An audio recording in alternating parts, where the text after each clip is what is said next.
जय गुरुदेव, जय गुरुदेव। शंभो शंभो शंभो शंभो। प्यारे साधक मित्रों,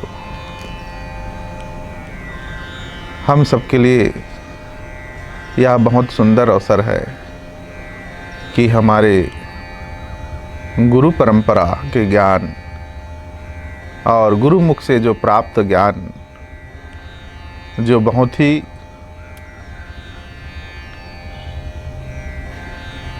गुप्त और बहुत ही साधना के द्वारा प्राप्त होता था,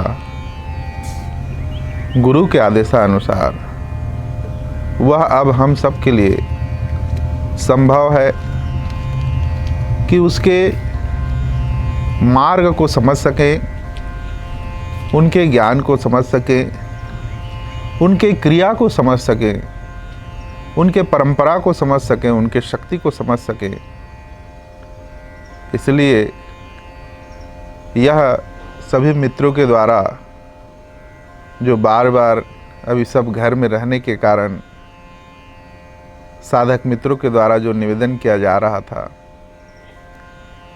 तो वह ज्ञान अब संभव है कि आपके बीच में, आपके पास उपलब्ध हो सकेगा। यह ज्ञान, यह परंपरा का ज्ञान गुरुमुख के द्वारा ही दिया जाता था, और जब साधक तैयार हो जाता था साधना के लिए, तभी दिया जाता था। पिछले प्रवचन में मैंने बताया कि गुरु नाम की जो शक्ति है, गुरु के द्वारा जब नाम दान दिया जाता है, और गुरु के द्वारा जब नाम दान प्राप्त करके साधक उस शून्य में जा करके, उस चित्त में जा करके, उस नाम दान के शक्ति को क्रियाशील जब बनाता है, तो वही नाम दान की जो शक्ति है साधक के जीवन में किस प्रकार से अनुभव करती है और किस प्रकार से अनुभवशील होती है।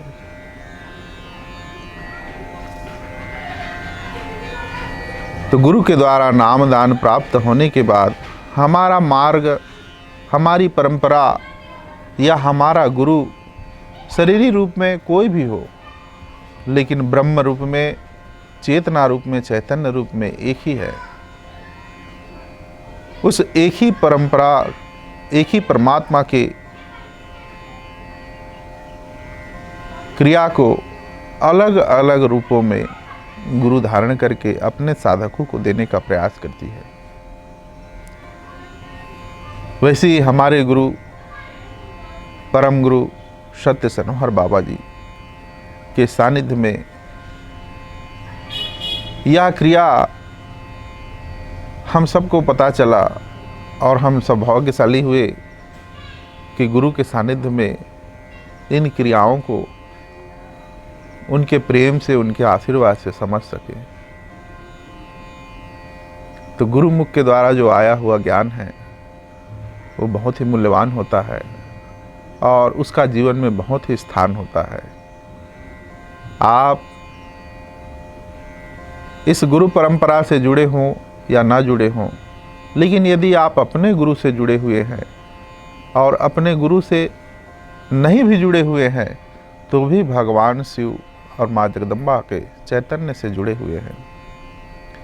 तो सबके भीतर वही नाम कार्य करती है, वही शक्ति कार्य करती है। तो गुरु का नाम दान प्राप्त करने के बाद साधक का जीवन में गुरु नाम की शक्ति जो उनके शून्य में समाहित होकर के जागृत होती है, मैंने पिछले प्रवचन में बताया। तो अब गुरु नाम का अनुभव कैसे होता है साधक के जीवन में, इस चीज़ों को हमको समझना चाहिए बहुत ही ध्यान में। यदि आप प्रतिदिन साधना करते हैं, प्रतिदिन प्रतिपल अभ्यास करते हैं यदि नाम का, तो निश्चित ही नाम के शक्ति का प्रभाव अब हमारे जीवन में कैसा रहता है। तो नाम के शक्ति का प्रभाव साधक के जीवन में उनके अनुभवों में कैसे उतरती है, उनकी चित्त जो है उस नाम के ऊर्जा को कैसे पकड़ पाती है, और नाम के ऊर्जा को जब पकड़ती है अपने चित्त में धारण करती है, तो अपने चित्त में धारण करके उनके जीवन में कैसे अनुभव आता है। जब साधक ध्यान के गहरे अवस्था में जाता है, मैंने कहा कि जब गहरे अवस्था में जाता है तो उनके भीतर करुणा भाव, प्रेम भाव, आनंद भाव, वैराग्य का भाव, ये सारे भाव आते जाते हैं उनके नामदान के द्वारा। यदि गुरु से नामदान नहीं प्राप्त हुआ रहता है तो निश्चित ही आप गुरु से वह नामदान लेने का प्रयास करिए। यदि गुरु नामदान नहीं देते हैं तो गुरु के चरणों में बैठने का प्रयास करिए। यदि आप वहां तक भी नहीं जा पाते तो निश्चित ही अपने आसन में, अपने स्थान में, अपने गुरु महाराज को, अपने गुरुदेव को, अपने भगवान शिव को आप याद करिए और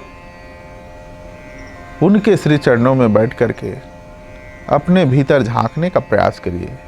ये सब खेल स्वयं के भीतर का खेल है और स्वयं के भीतर के खेल को आपको समझना है। किस भाव में समझना है? भक्ति के भाव में, प्रेम के भाव में, आनंद के भाव में, करुणा के भाव में। तो जब साधक गहरे भाव में बैठ करके उस नाम के शक्ति से जुड़ करके क्रियाशील होता है तो स्वयं आपको क्रिया करने की जरूरत नहीं होता। स्वयं साधक के भीतर क्रियाएं होती है। जैसे उनका श्वास जो है, श्वास की गति तीव्र हो जाती है जब वो साधना में बैठता है तो, और श्वास की क्रिया तीव्र होने के कारण उनके भीतर बार बार कुंभक होता है। वह अंतर कुंभक करता है, वह बाह्य कुंभक करता है। उनकी श्वास कुछ समय के लिए रुकती है, फिर कुछ समय के लिए तीव्र गति से चलती है, फिर कुछ समय के लिए स्थिर हो जाती है, और कुछ समय के लिए उनके अंदर से हंसने का मन होता है, चिल्लाने का मन होता है, चीखने का मन होता है, कभी कभी नाचने का मन होता है, कभी कभी उनके भीतर स्वयं की कीर्तन निकलती है, स्वयं का भजन निकलता है, कभी कभी स्वयं की कविताएं निकलती है, स्वयं की रचनाएं निकलती है, और अलग अलग दृश्य उनके भीतर प्रकट होते जाते हैं। यह शुरुआत अवस्था है साधना की, बहुत ही प्रारंभिक अवस्था है, जिस अवस्था में साधक के भीतर गुरु के द्वारा दिए गए नामदान की शक्ति क्रियाशील हो गई है।